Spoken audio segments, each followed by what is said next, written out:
Espera que deu um BO aqui. Ok. Então, nós estamos estudando esse livro sobre teologia sistemática.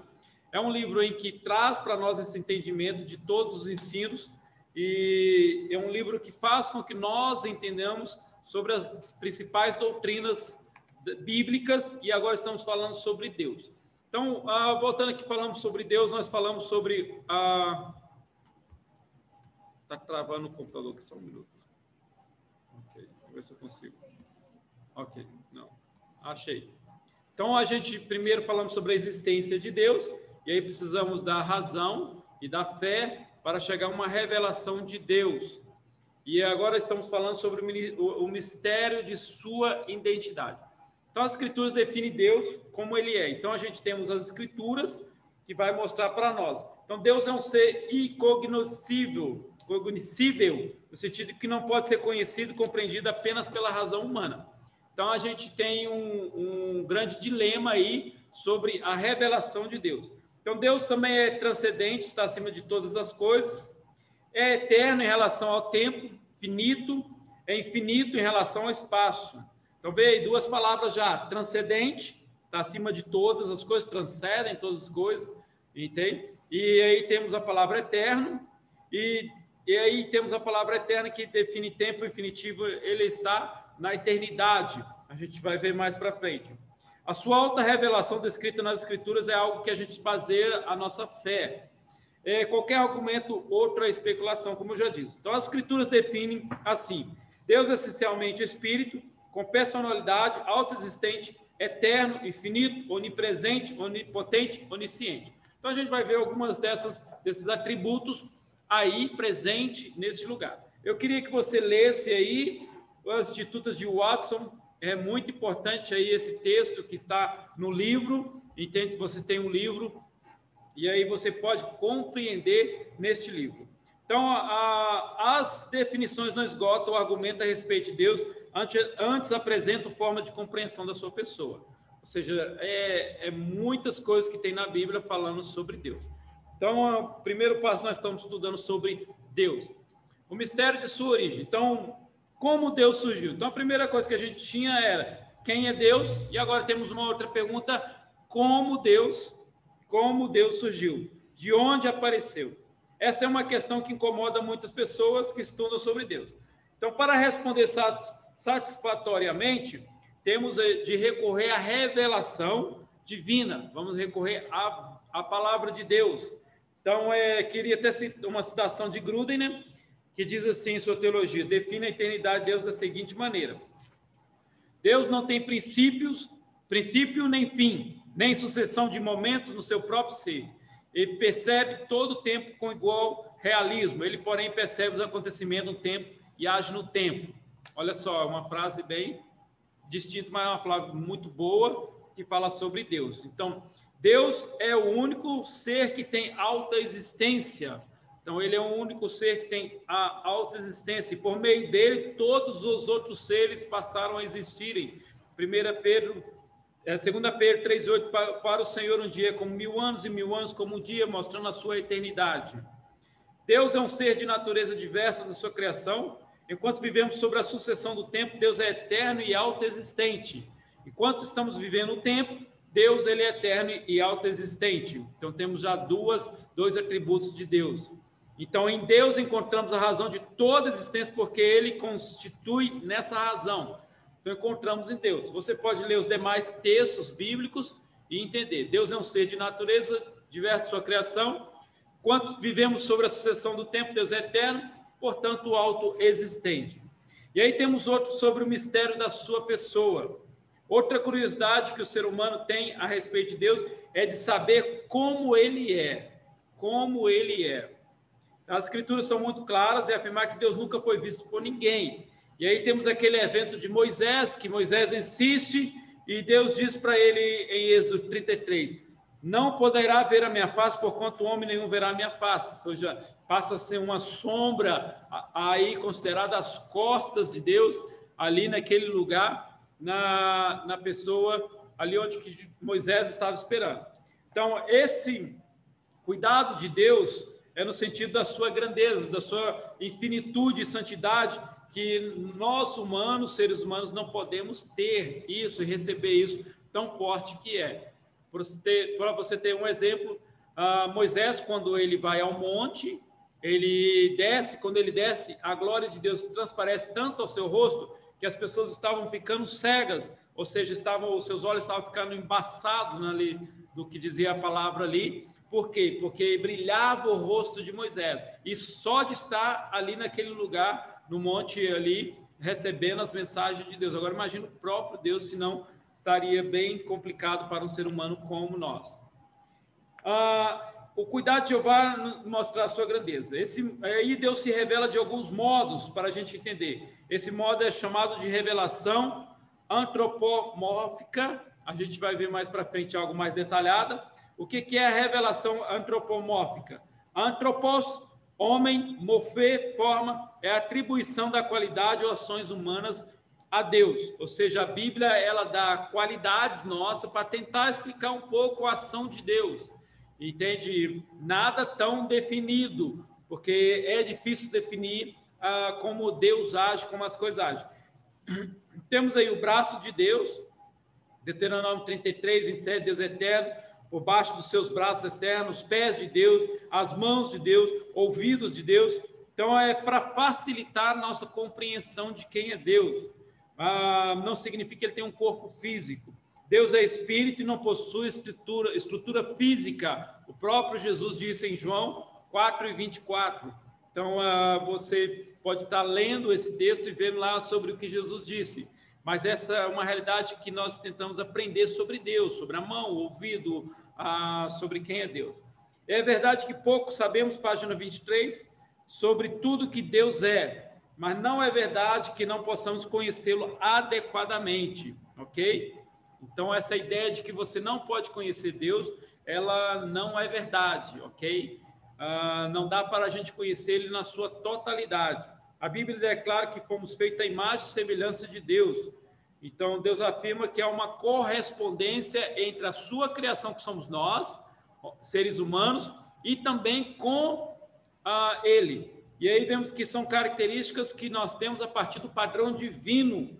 Essa semelhança reside na natureza espiritual do homem, difere de Deus apenas em grau, ou seja, há uma diferença, entende? Mas o que Deus fez, ele pôs a sua imagem em nós. Então, toda a descrição deve ser vista a partir do contexto geral das Escrituras. Então, a gente nunca foge das Escrituras, a gente nunca foge do texto bíblico que nos ensina sobre Deus. A semelhança com o homem nos permite, por meio de figura, ter uma pálida ideia de como ele é. Então, a gente tem apenas uma ideia, entende? Não tão forte, mas uma ideia boa, uma ideia nas Escrituras sobre quem é Deus. E aí temos aí um próximo, que é o mistério da sua localização. Onde está Deus? Onde Deus mora? Entende? A gente vê nas orações, vamos orar para Pai do céu que está no céu, entende? E quando a pessoa morre, a vovó está com o papai lá no céu, as pessoas morrem, vão para o céu. Então, a gente tem essa ideia de localidade, mas aí temos um mistério aí, que é isso. Deus pode ser encontrado? Onde ele mora? Página 23. Essas e outras questões acerca de Deus atormentam muitas pessoas estudiosas sinceras das Escrituras. Deus é um ser infinito, e isto não está sujeito a limitações naturais humanas. Sua finitude é vista em relação ao espaço. Deus está presente de modo igual em todo espaço infinito, em todas partes, pois não há lugar onde Deus não esteja. Então, Deus está em todos os lugares e não há lugar onde ele não esteja. Então, a gente tem esse mistério da sua localização, aonde Deus está.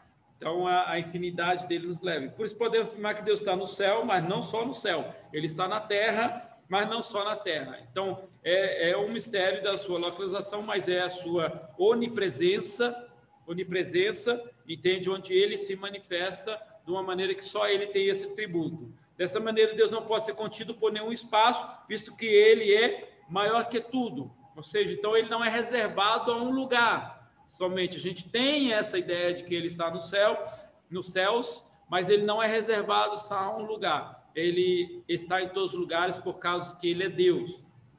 Um aspecto desse atributo que eu falei é a onipresença, a capacidade de Deus estar em todos os lugares, ao mesmo tempo de forma pessoal. Mesmo sendo Deus infinito, ele é imanente, ou seja, ele habita no homem.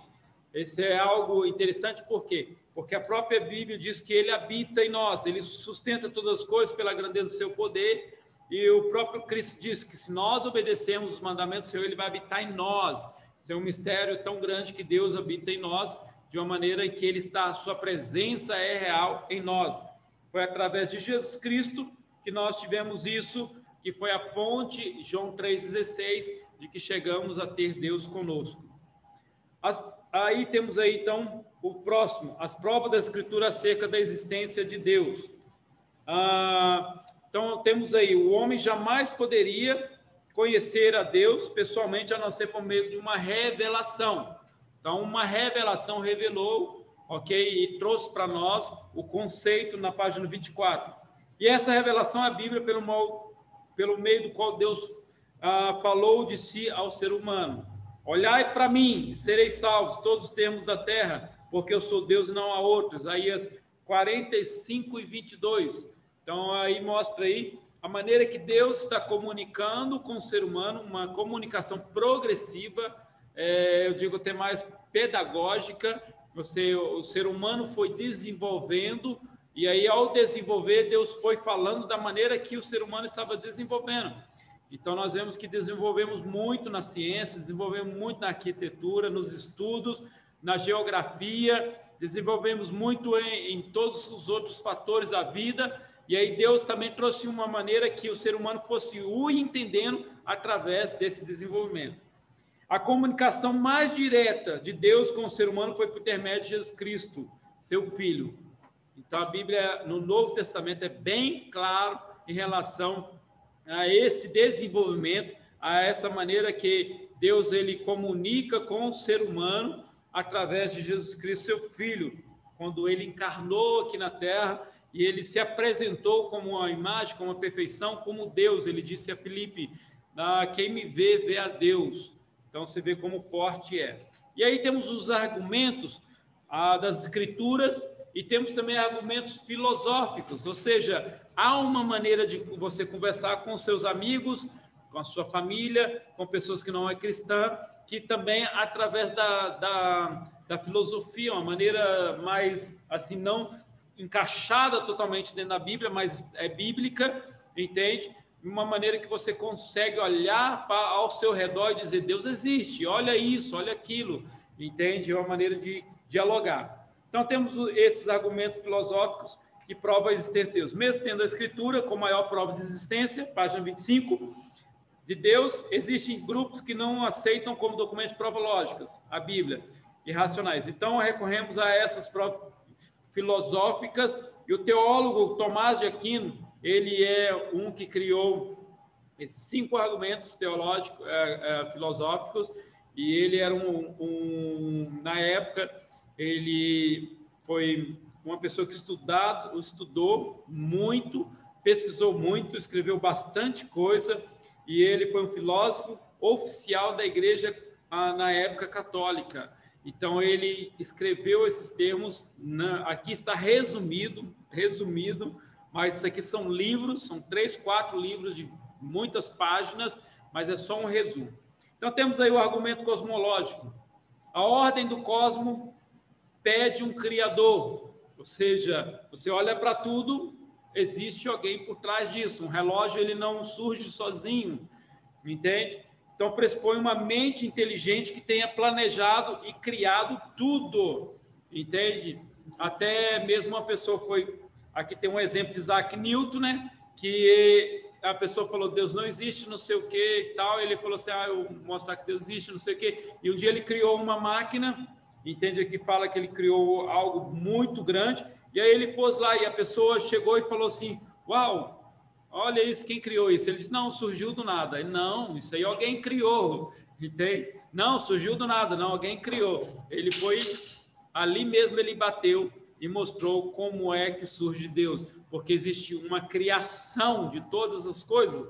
É impossível o ser humano olhar para todas essas coisas e não chegar que alguém criou tudo isso, entende? Exige bastante fé acreditar que o nada cria tudo, entende? É uma fé muito maior do que acreditar que por trás disso há um design inteligente, alguém que criou, é igual um relógio que trabalha, alguém cria aquele relógio, ou todas as coisas que nós temos. Eu tenho um celular aqui, entende? Eu não posso dizer, olha, o meu celular surgiu do nada lá na minha casa e agora eu consegui ter um celular. Eu não posso dizer por quê? Porque a Samsung, juntamente com seus técnicos, juntamente com os técnicos de informática, ela pegou e criou esse celular, o S8, entende? Hoje já tem o S10, acho que é o S11 já. Hoje a Catherine está aqui me acompanhando, ela disse que já tem um S11, entende? Então o meu já está meio avançado, meio ultrapassado. Então você vê que a criação, algum criador criou algo, e assim é a mesma coisa isso. E aí temos esse argumento, temos o próximo argumento, que é o argumento teleológico. Argumento teleológico. A expressão telos no original grego significa desígnio ou propósito.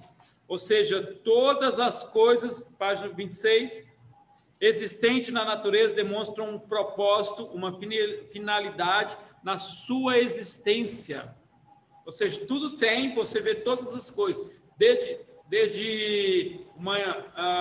como fala, desde como no sentido da gente ver as coisas, por exemplo, um beija-flor, as abelhas, até mesmo as formigas. As formigas são grandes couveiras, né? As formigas são grandes couveiras e elas são couveiras, entende? Elas comem todo tipo de bicho morto na terra. Então, você fica desesperado quando você olha para aquilo e... Aconteceu alguma coisa aí, filho? Oi? As pessoas ficam desesperadas, entende?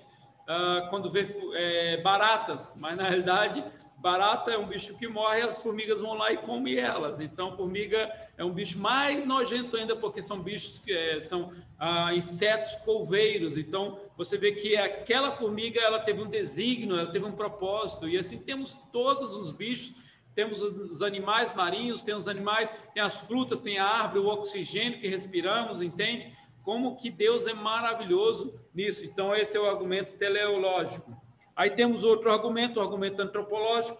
Antropos, no grego é homem, constitui base de argumento antropológico. Esse argumento, o filósofo analisa que todos os homens carregam dentro de si duas poderosas forças morais, a do bem e a do mal. Não importa o quão degradada seja a cultura. Então, a justiça, ela sempre existiu em tribos onde a pessoa decide o que é errado e o que é certo, entende? Então, você vai, por exemplo, quando missionário ou pessoas chegaram numa tribo de índio, e aí eles começaram a ver os índios agirem de acordo com a justiça, falando em justiça, em ser justo, justamente do jeito que acontecia na sociedade.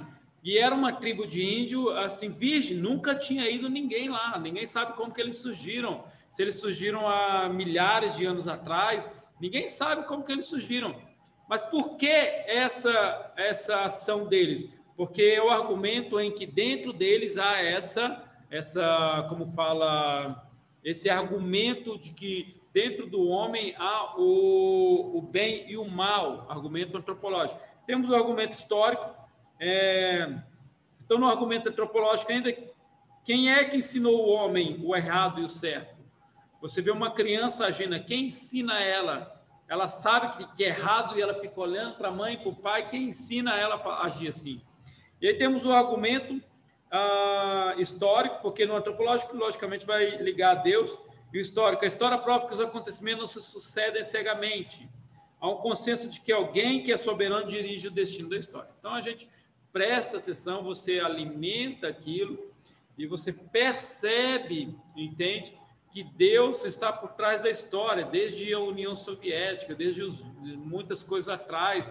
Então, que nem eu gosto de assistir muitas séries que falam de histórias, como Vikings, outras séries, que vai falando da história do passado, entende? A história de Roma.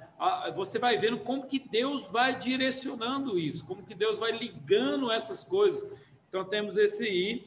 é uma força natural e sobrenatural de Deus. E temos o argumento da crença universal, ou seja, a vocação religiosa do ser humano é inata, é dentro dele. Você pode ter certeza, o ser humano está num lugar, ele levanta um poste e adora, porque parece que está dentro dele essa vontade de adorar algo. Falando nas tribos de índio, as tribos de índio têm esse meio de adoração. Árvores, totens, e assim vemos outros meios em que há uma crença. Em todas as culturas do mundo há crença em um ser supremo, mesmo sem saber o que está buscando. Página 27, o homem expressa em sua natureza que tem sede do ser superior. Então, todo ser humano nasce com a consciência da existência de Deus, mesmo que não sabe exatamente quem ele é. Olha só, ele não sabe quem é, mas ele está buscando. Então, a gente vê o ser humano, ele cria ídolos, porque ele sempre está procurando, que é essa crença universal, um Deus para ele adorar. Então, é muito interessante esses argumentos. Então, é bom a gente estudar esses argumentos, porque a gente consegue mostrar para as pessoas, às vezes, sem abrir a nossa própria Bíblia, apesar da Bíblia ser a nossa base ali. Então, temos argumentos filosóficos que negam a existência de Deus. Então, ainda estamos aqui no capítulo 1, e tem teologia sistemática falando sobre Deus. Então, os argumentos filosóficos que negam a existência de Deus, na página 27, temos o primeiro, o ateísmo. Então, o ateísmo, esses argumentos, eles tentam trazer aqui, mas é muito longo falar de todos eles, mas a gente vai trazer um resumo. O ateísmo consiste na negação absoluta da ideia de Deus. Deus não existe e acabou e pronto. Hoje existe muitos ateus que nem são ateus, eles não sabem o que fazem, entende? Mas existe gente que realmente que é um grupo forte do ateísmo e eles trazem isso. E muitos ateus têm sido vencidas as evidências da existência de Deus, de um Deus real, com isso muito tem se rendido à bênção da revelação. Então, nós temos vários apologetas. O que é apologetas? Eles defendem a fé nas faculdades, e temos William Lane Craig, e aí temos um que já faleceu, Norman Geisler. Então, temos outros que falam diante do público, mostrando a existência de Deus e debatendo com o ateísta. Temos aí o Craig, por exemplo, Lane Craig, ele debateu com Dawkins, que é o que escreveu o livro de Darwin, e aí ele escreveu um outro livro rebatendo ele. Então, você vê que há uma maneira de dizer para essas pessoas. Então, o ateísmo é isso aí, é da inexistência de Deus, né? Na verdade, não nega a existência de Deus completamente. Temos o materialismo, que reduz a existência de Deus ao material, uma doutrina filosófica, e aí temos duas pessoas importantes, que é Feuerbach e Karl Marx. Então, Marx é essencialmente alguém que está sendo muito estudado, mas ele era muito materialista. Ele reduz a Deus e a religião ao ópio, ou seja, a uma droga. Ele diz que o negócio de religião é a droga que o povo usa para ficar, entendeu, chapado ou drogado, sem saber o que está fazendo. E eles realmente trazem ao material, ou seja, o poder do material, o poder das coisas, e aí eles trazem essas coisas. E aí tem a teoria da evolução, para provar que o ser humano é fruto de uma evolução orgânica e de suas conquistas e fruto da sua própria capacidade. Então, temos aí essa realidade materialista, entende? Em que excluem Deus. Nunca o homem procura tanto a Deus como nos dias de hoje. Temos que o homem está excluindo a Deus, mas está se voltando de uma maneira rápida, porque o ser humano grita por Deus. Temos também outro agnosticismo, é uma expressão originada de duas palavras gregas que significam não saber e não conhecer. Os agnósticos pregam e ensinam que ninguém pode saber se Deus existe ou não. Segundo eles, a mente finita jamais poderia alcançar o infinito. Então, 1 João, 2 João, fala muito sobre isso, sobre o texto. João, ele bateu agnóstico daquela época, ou seja, a semente que produziu toda essa ideia daquela época, começou a surgir na época de João, e ele sempre tem essas divisões agnósticas: você não sabe, você não conhece, entende, você não entende. E aí é onde João fala do Filho de Deus, o Verbo revelado, e ele começa a trazer que Jesus é esse Deus, entendeu? Enviado, encarnado. Então João começa a bater nesse povo. Aí temos o politeísmo, em que doutrina que nega a existência de um único Deus. Então eles aceitam todo tipo de Deus. Ou seja, todo mundo existe Deus disso, Deus daquilo, entende? E aí tem o objeto de adoração. Nessa crença até homens, animais, natureza podem ser Deus. Ou seja, pega um bicho, é Deus, e adora ele. Pega uma imagem, é Deus, adora ela. Entende? Pega um ser humano que morreu e adora Deus, a lua, o sol, as estrelas, assim, adorando esses objetos, dando uma direção. E aí tem Deus, também, você adora Deus também, legal, entendeu? Aí junta. Aí o que acontece? Não há uma negação das religiões, mas um conjunto de que existe Deus nas religiões, existe Deus nas religiões africanas, asiáticas, e existe no Ocidente, e aí eles fazem essa mistura, que é o politeísmo, vários deuses. E temos o panteísmo, filosofia baseada na deificação da natureza, ou seja, Deus é tudo e tudo é Deus. Uma pedra é Deus, o ser humano é Deus, a criação é Deus, então não há uma distinção. Para eles não existe um Deus absoluto distinto da criação. E aí, por último, temos o deísmo. O deísta defende a ideia que Deus criou no mundo e abandonou a sua própria sorte. Para eles, Deus não interfere na atividade humana, nem menos está interessado no ser humano. Deus não está aí, entende? E tem muita gente que acredita nisso, que existe um Deus e ele nos deixou aqui, entende? Então, é como se fosse um extraterrestre que veio e plantou vida aqui e foi embora e deixou a gente aqui. Então, você não precisa orar para ninguém, você não precisa falar com ninguém, e ele não interferiu aqui na Terra. Mas João 3,16 dá a entender bem diferente sobre isso. Deus amou o mundo de tal maneira que enviou o seu Filho. A palavra enviar realmente, literalmente, mandar a algum lugar. Então, se Jesus ele ultrapassou o mundo espiritual e entrou ao nosso mundo, Jesus ultrapassou a eternidade, entrou ao tempo nosso, ao nosso tempo, ou seja, ele saiu do Cronos, que é o tempo de Deus, e entrou no nosso, Kairos, que é o tempo de Deus, entrou no nosso tempo Cronos, e aí ele veio à existência. Então, é complicado dizer que Deus nos abandonou aqui. Então, está aí, capítulo 1, Teologia Sistemática. O começo da aula não foi gravado, você está assistindo aí, deu um erro aqui no computador, e aí a gente conseguiu gravar, já partir falando sobre a existência de Deus. Então, a primeira parte só foi simplesmente uma saudação sobre a nossa primeira aula deste ano, 2021. Então, você pode tomar uma água, nós vamos falar agora sobre o próximo, entendeu? Capítulo. Coisas interessantes, esse livro ele é bem resumido, mas vou dizer para vocês, os meus livros em casa não mostram que é tão resumido isso. No próxima aula, vou mostrar um dos livros que eu tenho sobre Deus. Ele é chamado Teologia Sistemática, um livro. Então, ele tem 800 páginas, só falando de tudo que a gente está falando resumido. Então, continue estudando, continue pesquisando. E se você gosta de ler, procura esses livros, ok? Vamos lá, então, capítulo 2, Alta Revelação de Deus. A alta revelação de Deus. O homem nunca poderia, página 31, conhecer a Deus se ele mesmo não tivesse revelado. Mas o que é alta revelação? O ato de Deus pelo qual ele se mostra, tornando-se manifesto às suas criaturas aquilo que não pode ser conhecido de nenhuma outra maneira. Deus disse: olha, eu existo e vou revelar-me a vocês. E foi isso que aconteceu no período da história. Então, ela começou a existir uma revelação sobre Deus. Então, temos a revelação pessoal de Deus, que ao revelar-se o homem, Deus usou figuras de linguagem para entendimento, para que nós possamos compreender. Agora, você imagina, hoje a compreensão de texto está terrível.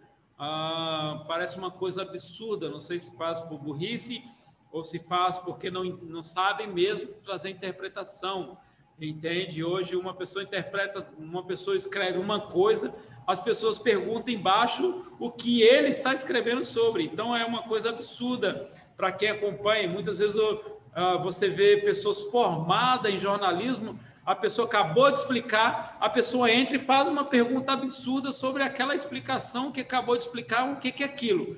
Então, assim você vê como que é a incapacidade, entende, das pessoas, às vezes, de entenderem as coisas. Mas Deus se tornou revelado, ele revelou, ele trouxe uma revelação para que a gente possa dizer, olha, ninguém conhece Deus, não existe Deus, porque ele nunca revelou. Então, temos aí a revelação teofânica de Deus. Deus muitas vezes se revelou de forma humana. Então, é a maneira que ele teve uma manifestação. Então, a palavra teofônica, página 31, Theos, Deus, fane, manifestação. De alguma maneira, Deus se manifestou humanamente, em um corpo humano, e ele esteve aqui. Então, temos aí Gênesis 8:1, os anjos que estiveram na casa de Abraão, anjos diferentes, estiveram com eles. Aí temos na casa de Ló, posteriormente Sodoma e Gomorra, a página 32, outra teofania com Jacó. Depois temos aí Gênesis 32:22, Jacó, quando um anjo luta com o Senhor, e ele tem uma autoridade de mudar o nome de Jacó, entende? Anjo nenhum tem essa autoridade. Aí o anjo que falou com Moisés, e o mesmo que mais tarde fala com Moisés, cara a cara, na congregação. E aí temos Josué, também tem uma revelação teofânica. Então você vê que esses nomes é dado na Bíblia: anjo do Senhor, anjo da sua presença, anjo do concerto. Então é teologicamente tratado isso como cristofania, ou seja, que Jesus ele se manifestou aqui como ser humano entre as pessoas e houve uma revelação. E posteriormente a gente veremos a revelação humana de Jesus nascido de uma mulher. Então é isso aí. Então temos o segundo, que é a revelação antropomórfica. Deus procurou se comunicar com o homem dentro da forma da linguagem e compreensão, para que a partir do conhecido pudesse entender o desconhecido. Então, o termo antropomorfismo vem do grego, significa antropos, homem, morfer, forma. É atribuir a Deus formas. Então, a gente já viu lá atrás, mãos de Deus. As mãos de Deus estão estendidas sobre nós. É alguma coisa dizendo sobre Deus. Os olhos de Deus estão vendo a terra, a maneira que você enxerga as coisas da maneira que está dizendo sobre a maneira que Deus enxerga as coisas. O coração de Deus, vocês falando de sentimento, a boca de Deus. Logicamente, novamente repetindo, não quer dizer que Deus seja físico como nós, mas é uma linguagem compreensível. Como que eu vou dizer que Deus está vendo todos os seres humanos de uma maneira compreensível através dos meus olhos? A revelação antropopática, ou seja, a maneira de sentimento. Antropos, homem, pater, sentimento. Deus revelou ao homem através do sentimento. Deus se ira, Deus se alegra, ama, tem ciúmes. Então, é muito limitado, meus irmãos e alunos, é muito limitado isso. Dizer sobre a ira de Deus, sobre o amor de Deus, sobre a alegria de Deus. Então, é limitado esses textos, mas é uma maneira da gente tentar entender. Então, temos aí essa revelação pessoal. Agora, temos a revelação geral de Deus, ou seja, em todo o ambiente, entendeu? Da natureza, de todo ser, de tudo que existe, de tudo que já existiu, nós temos uma revelação geral de Deus. Outro modo é essa revelação pela natureza, pelo universo, testemunho vivo de que um ser inteligente planejou, pelo homem, pela maneira do homem agir, pela vida moral do homem e assim pela história. Então, a revelação natural. Todas as coisas criadas apontam para um Criador. Então, você vê todo ali, Salmo 119 diz, nos céus a glória de Deus e no firmamento as obras de sua mão, tudo manifesta a presença de Deus. Por exemplo, eu, geralmente, quando vou deitar, o Micael vai deitar, eu levo o celular e a gente começa a ver alguns insetos, entende? Meus irmãos, tem cada inseto diferente, com cores espetaculares, que se não tiver um criador por dentro, como que aquilo surgiu do nada? Animais marinhos, todo ano eles acham novos animais marinhos dentro ali do mar, os animais, e vê ali lá na profundeza encontra aqueles animais, algo espetacular. Então a gente vê toda a natureza, a chuva, por exemplo, a maneira que a natureza ela existe, é uma revelação natural de Deus, tem todas as coisas criadas, até mesmo o ser humano. A revelação na consciência, ou seja, a revelação mais profunda de Deus no homem, está em sua natureza moral. Todo ser humano tem a noção do bem e do mal julgado pelo tribunal moral que existe no interior dele. Todos os dias, algo diz para mim fazer o certo ou o errado. Voltando à tribo de índio, como que eles fizeram isso? Porque eles tinham dentro deles essa parte moral, entende? Desde uma criança ao adulto já sabe fazer o mal, entende? Também sabe praticar o bem, entende? Quando chega uma idade, a criança ela pratica tanto o mal como o bem, ela começa a adquirir a consciência, mas ela já tem dentro dela plantado desde criança o bem e o mal. Então ela tem essa revelação na consciência. Por meio da consciência, Deus se revela a ele, cobrando seus atos e obras. Já fez aquela pergunta, pastor, se Jesus é o Salvador, só é salvo quando eu acredito nele, e aí a pessoa vai para o céu, como aqueles índios, ou aqueles bárbaros, ou aquelas pessoas que nunca ouviram falar de Jesus vai ser salvo? Pela consciência, entende? Pelo que Deus plantou a vida deles. Deus plantou ali a consciência de fazer o bem e o mal. Se eles fizerem o mal, eles serão condenados. Um estudo na África mostrou divisões de tribos. Havia tribos canibais que comiam pessoas, matavam, eram violentas e tudo. E havia tribos que eram normais, que plantavam, comiam os animais, mas não faziam mal ao ser humano. Então você vê a diferença da vida moral entre as tribos dentro de um país como a África. Então, existe essa revelação na consciência. A revelação na história. Por meio da história, Deus tem se dado a conhecer os homens, provando que ele conduz ela. Vemos aí o primeiro exemplo de Israel, como Deus conduziu o povo de Israel e conduz até hoje, entende? De acordo com a sua história, que o povo não deixaria de existir. E vemos aí que veio o Holocausto, tentou matar até esses dias atrás, foi um tempo que lembrou, matou tanta gente, e aí no Holocausto mataram gente, mataram, mas continuaram lá e hoje é uma nação naquele lugar. Temos a revelação específica de Deus, agora já é algo, não é geral, algo específico de Deus, uma revelação em que Deus especificamente trabalha. Então, a revelação mais completa de Deus se deu por meio de 3 elementos, que é a Bíblia Sagrada, Jesus Cristo e a conversão do homem. Ou seja, especificamente, quer dizer que é algo bem detalhado, algo bem escrito, e temos aí dessas 3 maneiras. Então, as escrituras. Deus inspirou cerca de 40 escritores de diferentes lugares e redigiram a Bíblia. Então, conhecemos a Deus por essa revelação específica. Então, a Bíblia foi escrita 16 séculos, 66 livros, 40 escritores. E aí temos o quê? Uma descrição bíblica de quem é Deus. Uma descrição bíblica através de Deus. Então, a gente entende Deus. Então, temos a segunda revelação, página 34. A revelação mais concreta de Deus ao homem foi através de Jesus Cristo. Então, Jesus existiu e ele trouxe especificamente para aquela época, e os autores, eles trouxeram para nós, entendeu? Os autores bíblicos, por meio de Jesus Cristo, a revelação de quem é Deus. E Jesus dizendo, sou filho de Deus, entende? E através dos milagres da encarnação, tomou a natureza, a forma de um homem. Então, Hebreus 1:1 diz, havendo Deus antigamente falado muitas vezes de muitas maneiras, aos pais, pelos profetas, falou nesses últimos dias pelo Filho. Falou através de quem? Através de Jesus Cristo. E aí vemos aí ele falando. E muitas vezes afirmou ser igual a Deus, página 35, demonstrando sua relação em relação a Deus, entende?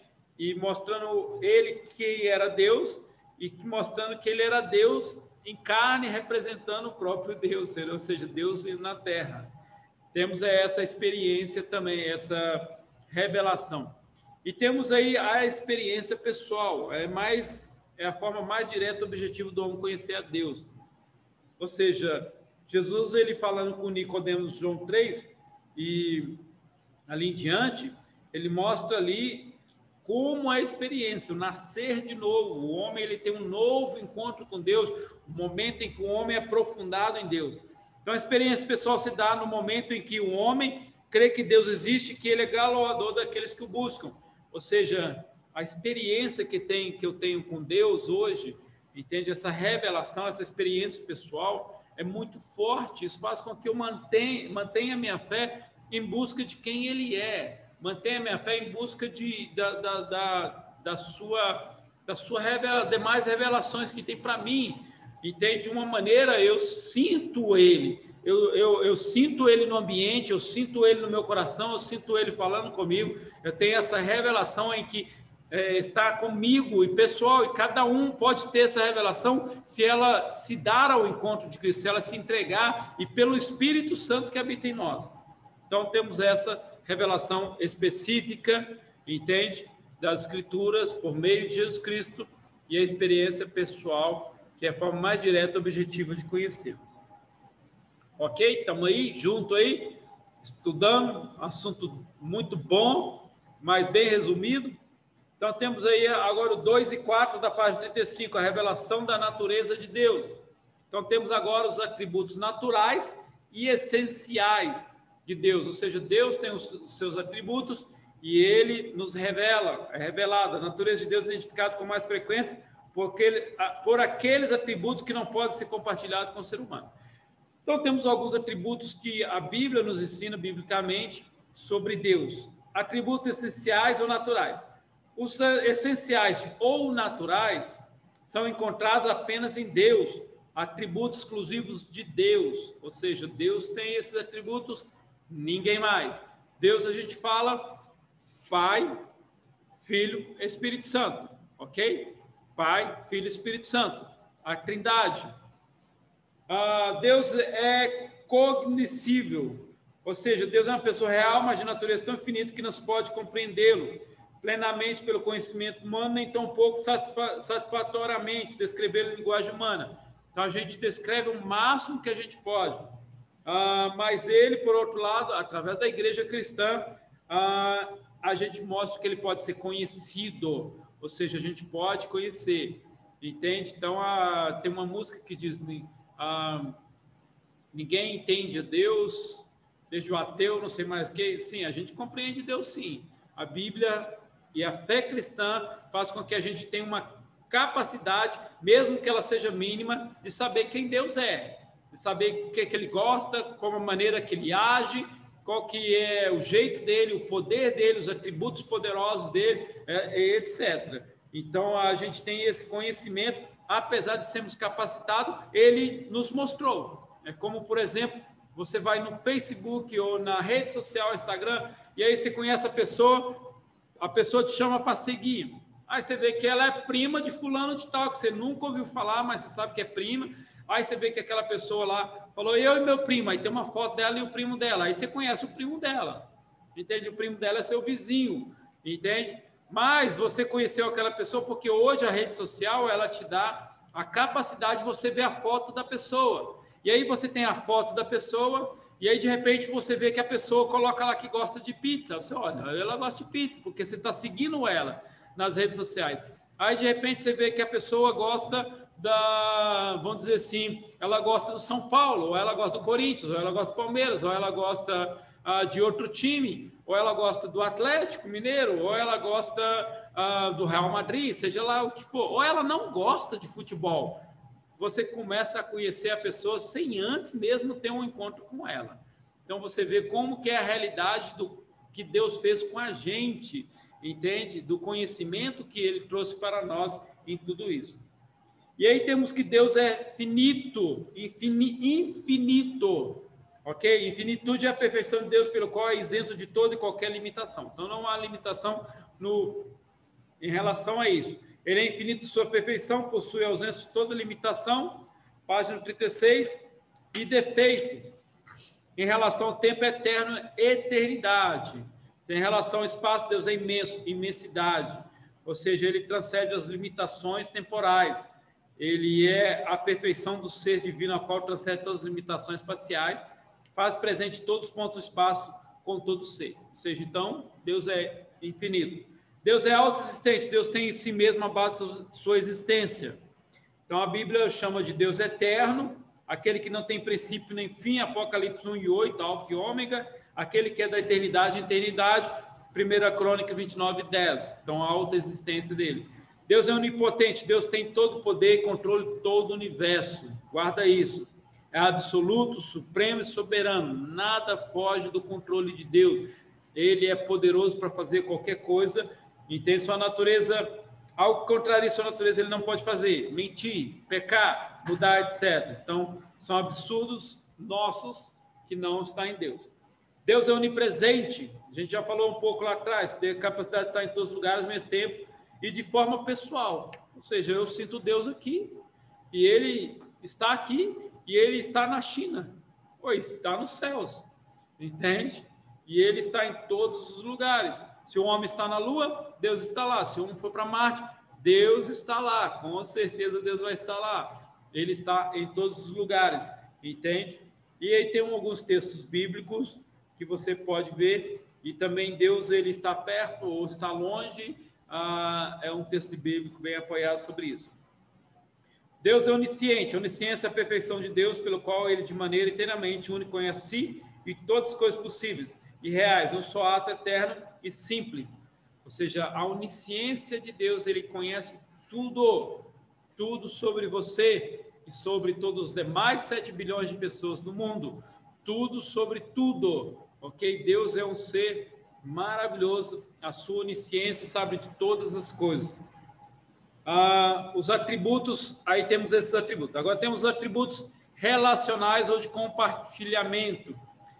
Estudamos exclusivos de Deus, passou agora os exclusivos, agora aqueles que Deus tem nele e tem no homem. Deus é espírito, ok? A essência, a substância divina é totalmente espiritual. Deus com espírito é eterno, imortal e invisível. 1 Timóteo 6,16. Ele não está preso ao tempo ou à matéria. Espírito não tem carne e osso, que diz Jesus. E aí nós temos o espírito, ou seja, a palavra soprou o espírito nas narinas do homem, é a palavra pneuma, que é espírito, ou seja, nós temos isso em nós, ser humano. Não é o mesmo jeito que ser Deus, ok?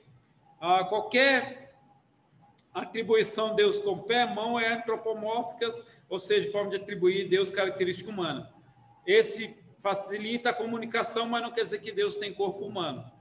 O homem, sendo espírito feito à imagem de Deus, pode relacionar com ele e adorá-lo através do espírito, ok? Então, através do espírito, que é o mundo espiritual, onde Deus habita, onde que é o movimento dele. Deus é sábio. A sabedoria de Deus é pautada por tudo aquilo que Deus faz, que resulta em maior glória para o seu nome. Gente, as coisas que Deus faz é maravilhosa, surpreendente. Então, se você estudar um pouco sobre por que existe um distanciamento entre a Lua, Sol e Terra, existe uma linha fina, entende, entre essa distância, que se romper um pouquinho para cá, morremos de frio, se morrer um pouquinho para lá, morremos assado, entende? Então, você vê como que existe a sabedoria divina nessa criação, algo divino. Então, Deus tem sabedoria e ele diz que também pode dar-nos sabedoria. Ele inspira o homem a usar o melhor esse atributo à medida que passa a respeitá-lo. Quanto mais conhecemos a Deus, mais temos sabedoria. O temor ao Senhor é o princípio da sabedoria. Então, você vê como que é importante isso em relação a conhecer Deus. Deus é bom, bondade e atributo que aponta para o caráter moral de Deus. Tudo que ele faz é bom. Jesus afirmou que Deus é bom, entende? Que nenhum homem é bom. Mas existe bondade no homem, entretanto o homem é buscar a bondade e isso entra dentro de nós. E você vê que as pessoas, elas praticam atos de bondade, não quer dizer que elas são totalmente boas, entende? É Deus que transforma-nos e pelo poder do teu Espírito, aí praticamos um ato de bondade puro pelo poder do Espírito Santo, mas sempre teremos ali um pezinho por causa do pecado, entende?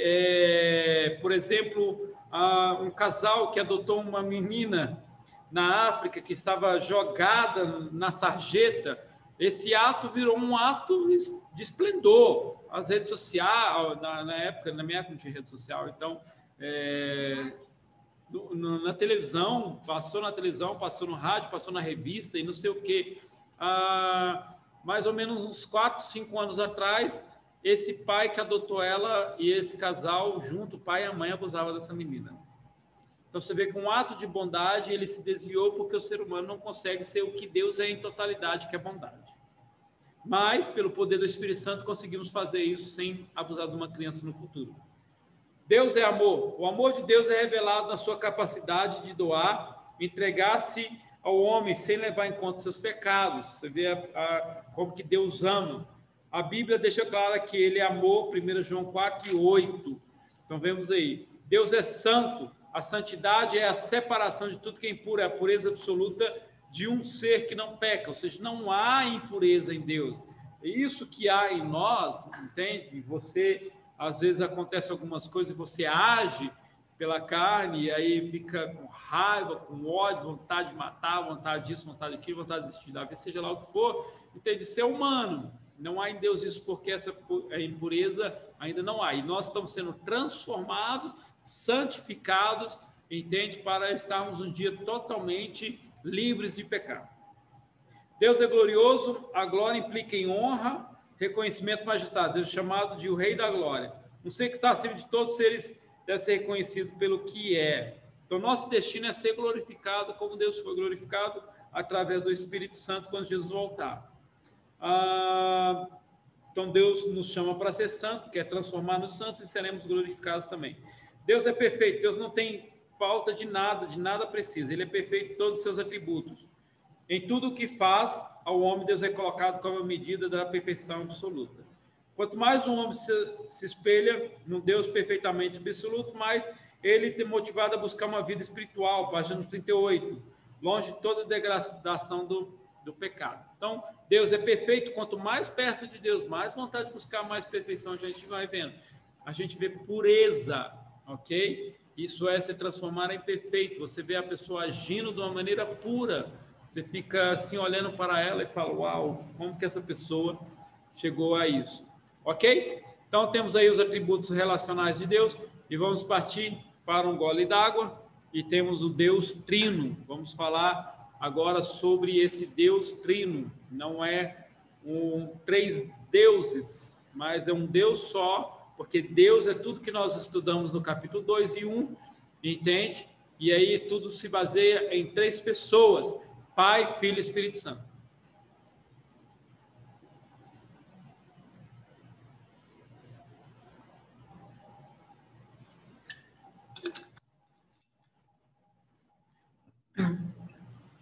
Vamos lá. Então temos aí o Deus Trino. A Trindade na sua totalidade, página 39, constitui um mistério para a mente humana, mas a revelação de Deus em Trindade acontece de forma progressiva, de maneira que o homem pudesse compreender toda essa revelação.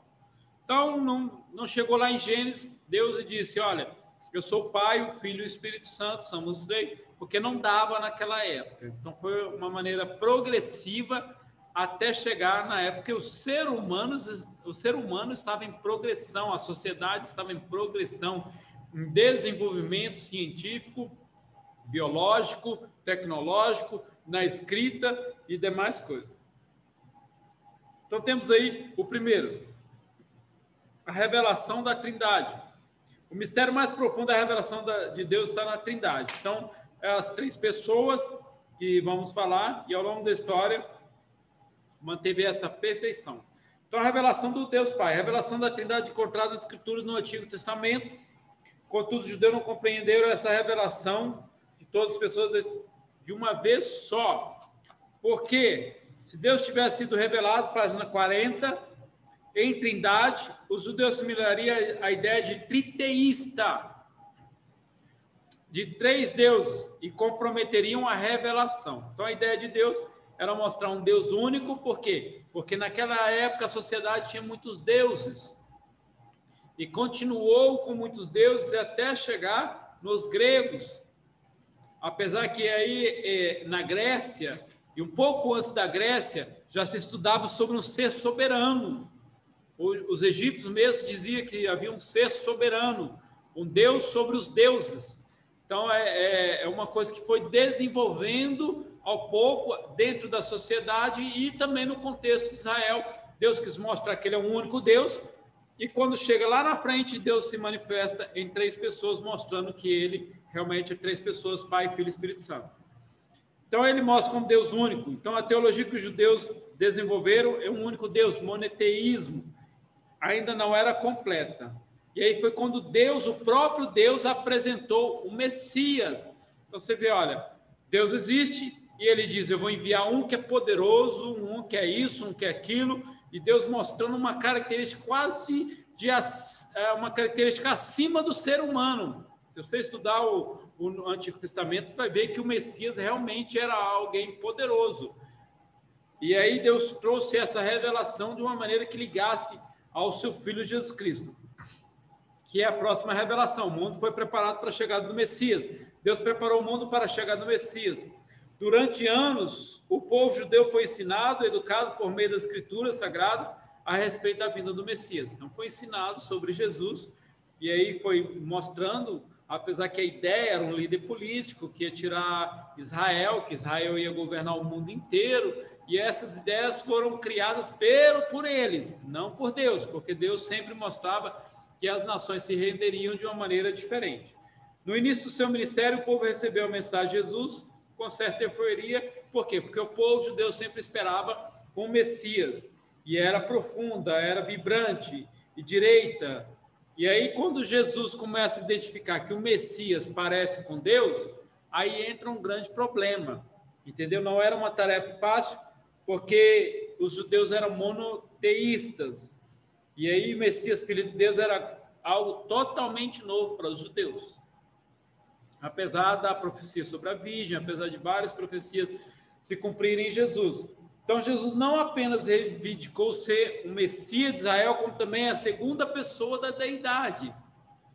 Foi ele, página 41, que introduziu a terceira pessoa da Trindade na mentalidade judaica. Então, através de Jesus, então, através de Deus, surge a ideia do Messias. Deus põe nos profetas essa mensagem, e através dos profetas, Deus traz essa mensagem através do seu filho vem à terra, e através disso, Jesus traz a terceira pessoa, que é o Espírito Santo. Então, aí, Jesus traz essa terceira pessoa. E Jesus, ele dizia, João 10:38, Pai, somos um, quem me vê, quem me vê a mim, vê o Pai. Essa ideia de igualdade não existe na mentalidade judaica. Mataram Jesus, dizendo que ele estava blasfemando, mas era profetizado que ele morreria por todos os seres humanos. E aí ele apresenta o Espírito Santo, uma compreensão que ele traz. Então, os judeus que se tornaram cristãos mediante a revelação da segunda pessoa, que é Jesus, entenderam por meio de Jesus que havia uma terceira pessoa, o Espírito Santo. Atos 1 e 5, Atos, livro de Atos inteiro, Atos do Espírito Santo, que é chamado, entende? Está ouvindo aí? Atos que é ouvido, falado e ensinado pelo livro, entende? Aí a gente vemos que os Atos do Espírito Santo é trabalhado. Então ele vem, mas aí eles compreendiam no Antigo Testamento como uma força, como uma capacitação, não havia noção que seria uma pessoa. Coube a Jesus revelar aos discípulos, entende? Quando ele diz João 14:16, ele diz, outro Consolador virá quando eu subir para o céu, a ascensão de Jesus Cristo. E outro Consolador é grego, da palavra grego halos, na página 41, lá no final, da mesma espécie ou natureza, entende? Mesma espécie ou natureza, água de água, vinho de vinho, e assim por diante, suco de laranja, não, é a mesma natureza, entende? A mesma natureza, e é isso que Jesus estava dizendo. Ou seja, ele mostraria que viria outra pessoa e moraria com eles. E a igreja, ela reconheceu isso, página 42, reconheceu sua divindade, nomes divinos lhe foram atribuídos, seus atributos de deidade foram reconhecidos, honras divinas foram prestadas. Então, como que ele se torna no sentido divino? Agindo da maneira que Deus agia. Não podia pecar contra o Espírito Santo. Jesus disse que o pecado contra o Espírito Santo é uma blasfêmia, a blasfêmia contra o Espírito Santo seria um pecado que não teria retorno. a maneira que o Espírito Santo falava, agia. Então, é uma progressão que chegou. Então, temos aí esse ensino sobre a Trindade, sobre a presença desse. E aí tem vários textos bíblicos, meus irmãos e alunos, recorram a esses textos e aprendem sobre eles. 3 e 2 temos as doutrinas errôneas acerca da Trindade, ou seja, a maneira que foi errada, o entendimento errado sobre a Trindade. Então, por volta do século II, ou seja, passa 100 anos depois de todo o cano fechado, de toda a escritura fechada, depois de as cartas estarem sendo separadas, então estava mais ou menos concluído ali a igreja, e havia então a patrística, ou seja, os pais que eram discípulos dos discípulos de Jesus, que agora eram pastores de igrejas, e depois tinha outros que eram discípulos desses discípulos, ou seja, uma terceira geração que chegou, e aí começou a haver uma confusão sobre a Trindade. Então, a primeira confusão vem por Ário, o arianismo, uma doutrina envolvida por Ário, presbítero da igreja de Alexandria, Egito, no 3º século. Aceitava apenas o Pai como pessoa divina, dizia que Jesus era uma criação como homem e anjo, e o Espírito Santo apenas uma força ativa, uma força, um raio que ajudava os seres humanos. Essa foi condenada no Concílio de Nicéia. Você pode procurar ali ou no Concílio de Nicéia, em alguns estudos você pode ter isso. Aí temos o gnosticismo. O gnosticismo é uma heresia filosófica surgida no 1º e 3º século. João, ele também teve trabalhando sobre isso. Lá atrás eu falei sobre os agnósticos. É um surgimento do gnosticismo que surge, mas João, ele está trabalhando aqui exatamente nisso, que é o gnosticismo. Opa! Oi. Só um minuto, alguém está falando. Deixa eu... Esquentar o rango. Ok.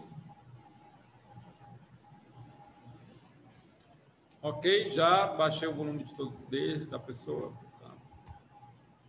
Então, vamos lá. Agora, nesse momento, eu vou falar no final, a gente vai dar oportunidade para os irmãos tiverem perguntas, ok? Então, no final, você pode estar respondendo.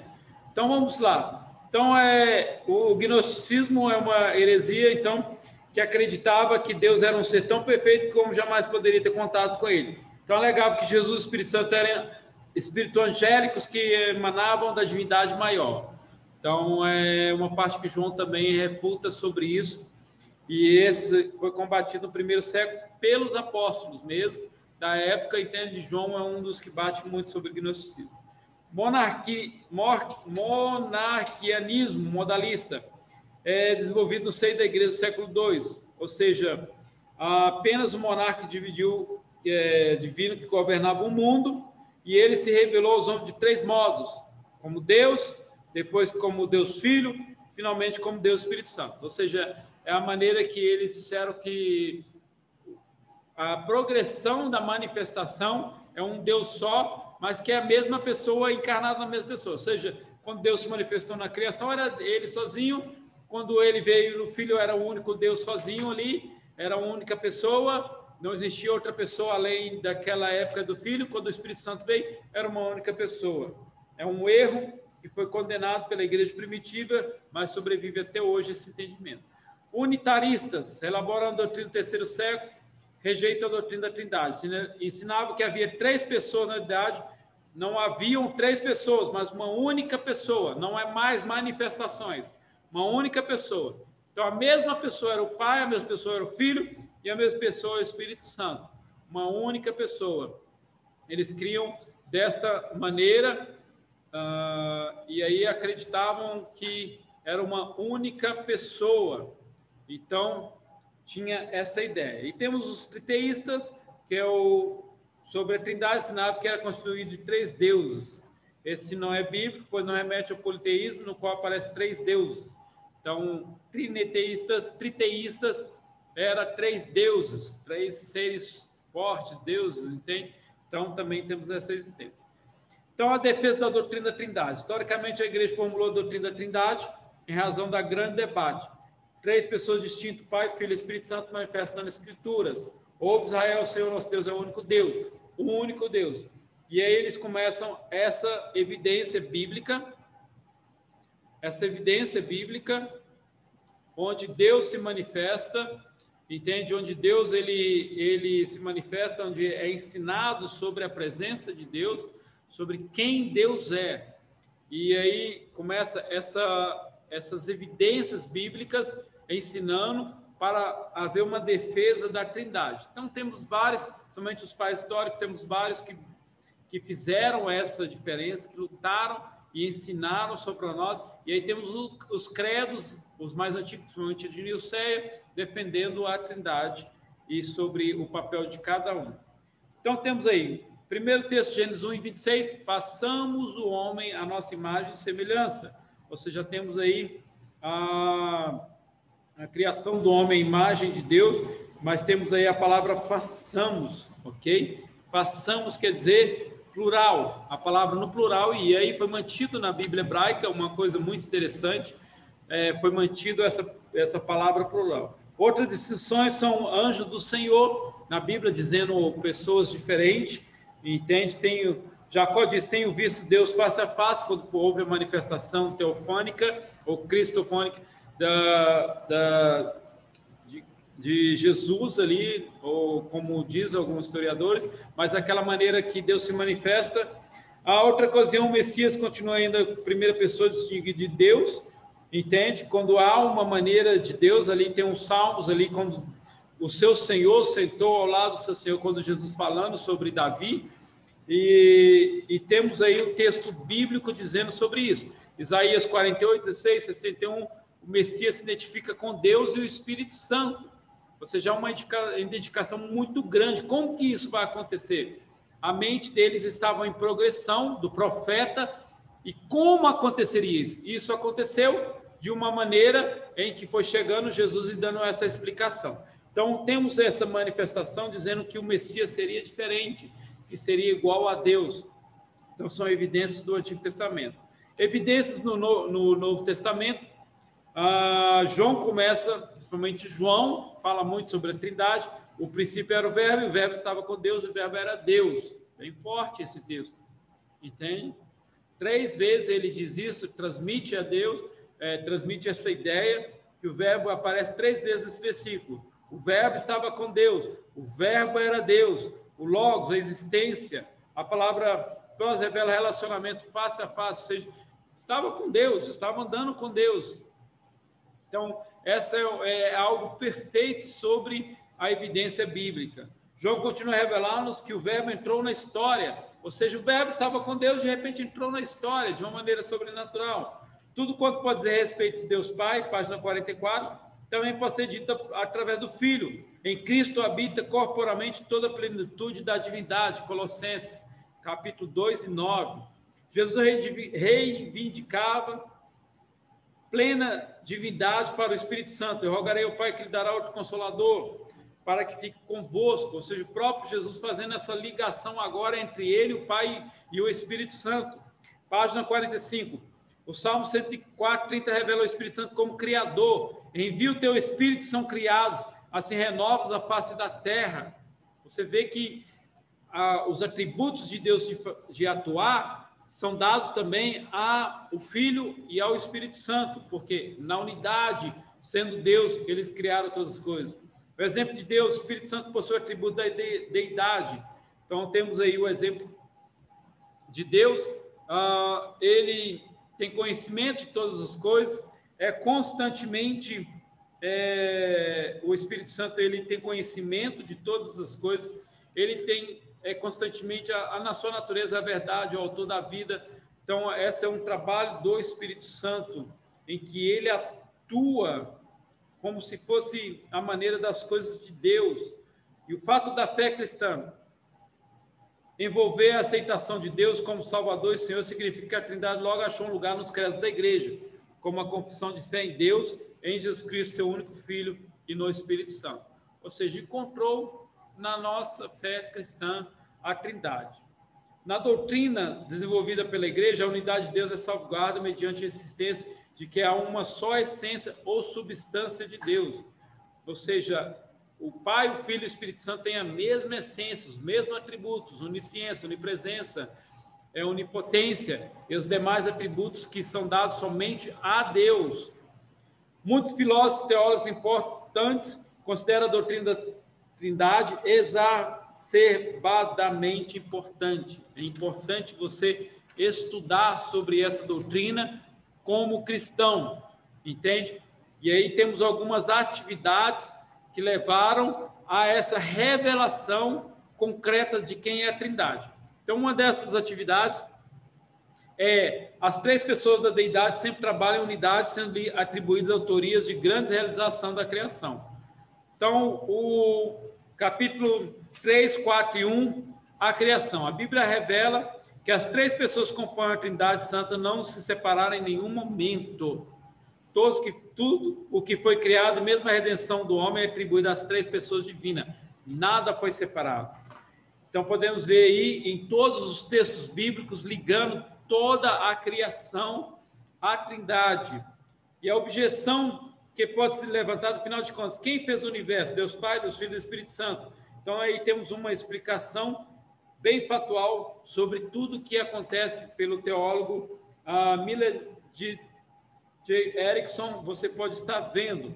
Então, por quê? Porque na página 47, a Trindade também está presente quando se trata da criação do homem. Ou seja, toda a criação tem o envolvimento do Pai, do Filho e do Espírito Santo, e também na criação do homem, principalmente quando lemos Gênesis 1 e 26. Façamos o homem à nossa imagem e semelhança. Ou seja, conforme eles, pluralidade, ou seja, mais de uma pessoa envolvida. E aí temos também o universo, a natureza, o homem pode atribuir às três pessoas a autoria deles. Temos vários textos bíblicos, meus irmãos, você tem de estudar. Alguns estão escritos aqui no livro. Só de ler o livro já tem a Bíblia aí para você estar procurando e lendo. Outra parte sobre a Trindade, a sustentação do universo. Deus Trino é apontado na Escritura sustentando e preservando o universo. O Pai sustenta o universo, toda a criação. Colossenses 17 fica demonstrando o seu poder. E ele é antes de todas as coisas subsistem por ele. O Espírito Santo se renova, envia o teu Espírito, são criados e assim renova a face da terra. Ou seja, as coisas em que o Espírito Santo é envolvido. Então, na realidade, não é que cada um está fazendo alguma coisa aqui nesse momento, na sustentação. É que, como sendo Deus, eles sustentam o universo. E aí temos a redenção da humanidade. A redenção do homem também foi uma obra conjunta das três pessoas. Deus Pai assume o projeto de elaborar o plano de Deus. Então, ele elabora o plano de Deus da redenção, mesmo antes da fundação do mundo, Efésios 1 e 4. E aí, quando há a queda, o homem cai, e aí começa a pavimentar este plano. E aí, o que acontece? Deus Filho, por sua vez, seria o redentor dessa redenção. Ou seja, ele vem para mostrar que ele é o redentor, ele que vai fazer essa ligação novamente da queda do homem. E Deus Espírito Santo assumiria o papel de aplicar a redenção de forma prática na vida do homem, mantê-lo firme em sua nova condição de redimido, para que pudesse adentrar a eternidade. Então, os três na redenção. O plano de Deus da criação nunca falhou. Houve a queda de Adão, a queda chamada assim de Adão. Eva pecou, mas é chamada a queda de Adão, a responsabilidade sobre o homem e sobre a vida dele. E aí, por quê? Porque viria o segundo Adão, Jesus Cristo, e redimiria a humanidade. E o Espírito Santo, ele aplica isso, a transformação, a mudança, gera nova criatura em nós através do Espírito Santo. Então, a redenção. Então, temos a analogia da Trindade. As analogias ou comparação são meios que encontramos para tentar explicar a Trindade. Então, temos aí o triângulo, que ele mostra o triângulo, ele tenta explicar a Trindade, mesmo lado, entende? As direções, mas é o mesmo lado. Temos aí uns círculos, que agora eu esqueci o nome agora, que também são os círculos que mostram a Trindade, depois eu vou lembrar o nome. Mas as Escrituras, elas nos apontam para explicar a Trindade, a única coisa que ela nos aponta é a família, representada pelo Pai, pelo Filho e pelo Espírito Santo. Então, ela nos ensina e nos mostra isso através dessa união, dessa maneira que eles agem, entende? A maneira de amor, a maneira de comunicação, a maneira deles juntos ali.